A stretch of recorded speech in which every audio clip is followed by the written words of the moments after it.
Thank you for everything. As my desires begin to manifest and unfold, I sometimes get anxiety, not anxiety, I don't know the word, but I see them starting to unfold, I get excited, and then they sort of slow down manifesting. Well, now let's talk about this, because you're really going to like this. We haven't spoken this in this way before, but then we haven't come to the place that we'd already come to before you said that before either. In other words, we just laid a really good new basis to understand this question in a new way. You're going to feel it in just a moment here. So if it is true, and it is, that as a problem is coming into focus, a solution is too, then isn't it equally true that as a solution is in focus, that an equal problem is in focus too? In other words, have you ever seen a sound wave or a light wave or any kind of vibrational wave? There's two sides to the wave, aren't there? In other words, the wave, it has an equivalent. It can be small and it can be large, but it's equivalent in either case. So when you knew what you didn't want and now you know what you do want, so life is moving forward. Now, maybe on another subject, you're more focused on the negative side of the wave than you are the positive side of the wave. So maybe you've tuned yourself negatively. Let's back up. Here'll be an easier way to hear it. You can't set your radio dial on 6:30 a.m. and hear what's being broadcast on 98.7 FM. Frequencies have to match up. The transmitter and the receiver have to be in sync. So let's say that you have several subjects that you are focused upon, and on one particular subject that you've wanted a lot about, you now have managed for a little bit of time to focus more inside the vortex, and so now things are moving along for you in a better way. But because you're not really yet completely at one with maintaining your inside the vortex vibration, occasionally you slip off into another vibration, and when you do, you now have access to the other side, the not good feeling side of that wave. Doesn't that make sense to you? A lot of times people say, I'm afraid to let myself want something because I will be so disappointed if it doesn't come. Well, what that is that's an awareness that I want that and I don't want the opposite of it. But the fact that I really, really, really want it means I really, really, really don't want the opposite of it. And frankly, I was happier when I sort of wanted it and sort of didn't want the opposite of it. When I sort of wanted it, then I could be sloppy in my thinking and it wasn't painful. But now I really want it. When I'm sloppy with my thinking, it's painful. And that's what makes people say, I'm waiting for the other shoe to drop. As if it has to go bad. I just know it's going to go bad. It always goes bad for me. And we say, it depends on where you're focused. The potential for wondrous or awful things is yours in every moment. And it all depends on where you've trained yourself. So now, think of different people you know, or different segments of society that you know, and think about what their waves are like. In other words, there are some people that don't let themselves dream big ever, because they don't want the other side of it. And there are people who dream so big, who are sloppy in their thinking, that live really awful things. Isn't it remarkable how many really, really famous people at what seems to be the top of their game crash and burn so badly? And doesn't it make sense to you now that you understand the wave? So then you say, okay, I sort of get this. And I've decided not to be a deliberate creator after all. I'm going to play it safer. I'm just going to want a little. And we say, we should have told you sooner, but you now know too much. You can't go back. Life is parlaying you into fantastic things, you see. So what we're really talking about here is you got to focus.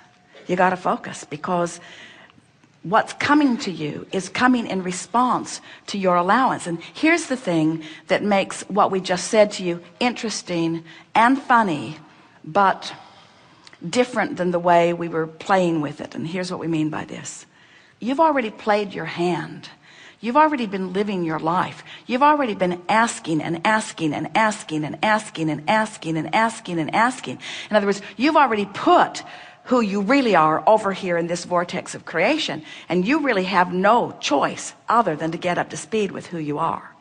So what you just said to us is, well, I've been letting myself get up to speed with who I am, but now I'm worried because I can't maintain it. And we say, you got to practice that. You'll crash and burn a few times, but all that'll do is make you more determined to focus until you'll reach the place where it will matter to you that you focus inside the vortex. Give us more. I don't have little desires. I have huge desires. Yes. So I see them starting to happen. And Yes. then I have friends and family start calling me and has that, oh, how we're so excited, and can you give us an update? And I try to just stay away because I can feel their anxiety. Here's for my the thing. success. This will help you a lot. If anybody's having an anxiety, it's because they're looking for the manifestational evidence. And this is a really good idea for you to hold relative to where you're at. This is the precise piece that will soothe this for you.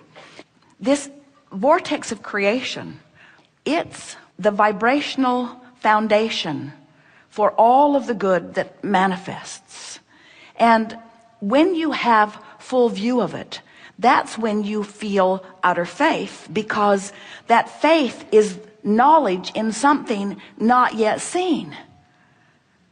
And the reason you can't see it is because it's pre-manifested. But there is so much that is wonderful that is pre-manifested that you can feel. Did you get that? Now, for somebody outside the vortex, what they heard us just say was, you have to trust us, and we've just got a different version of the fairy tale for you. And so we can understand why from outside the vortex, skepticism and cynicism and pessimism would be something that you are feeling. But if you can accept the reality of this vortex of creation, and you can realize that when your friends and family and well-wishers are coming to you, you can't give them the evidence yet, but you can give them your emotional, vibrational version of it. And so what they're reaching for from you is your feeling of elation, your feeling of optimism, your feeling of knowing.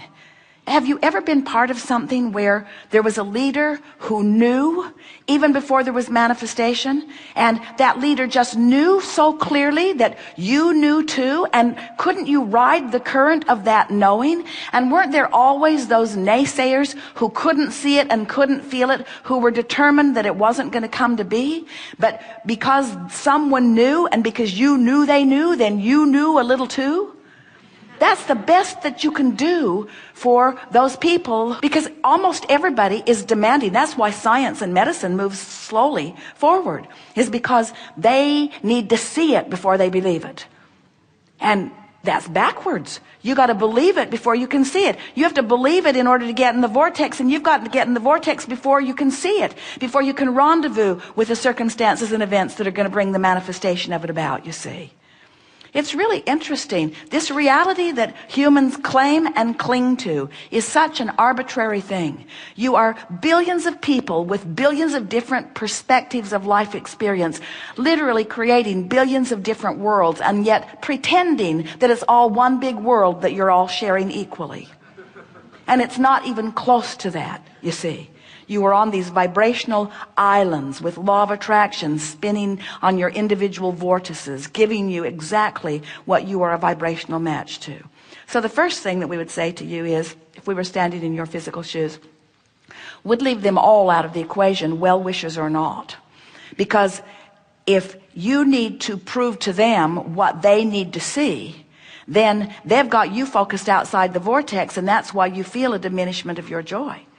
So somehow you have to convince them that you're onto something, and you know you're onto something. We know that they are well-meaning, and we know that you know that they are well-meaning. We're just saying, you got to do what's easiest to keep you focused in the vortex.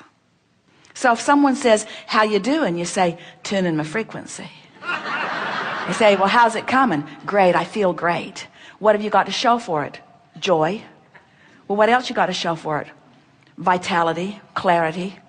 What else you got to show for it? All that you're doing, what do you have to show for the work that you've been doing? Enthusiasm, life, passion. That all? And what they're really saying to you, don't you think paying this price of joy is too great?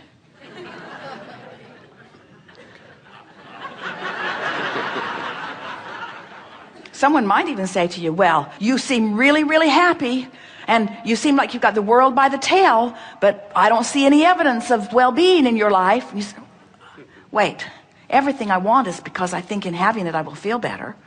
And now I found a way to feel better even before it comes. They say, yeah, that's what I'm saying. It hasn't come. What a lot of people on this path say is, all the things I thought I needed to manifest in order to be joyful, I felt joy before they manifested. But then they manifested. In other words, they can't not come. Okay. Thank you very much. Appreciate it.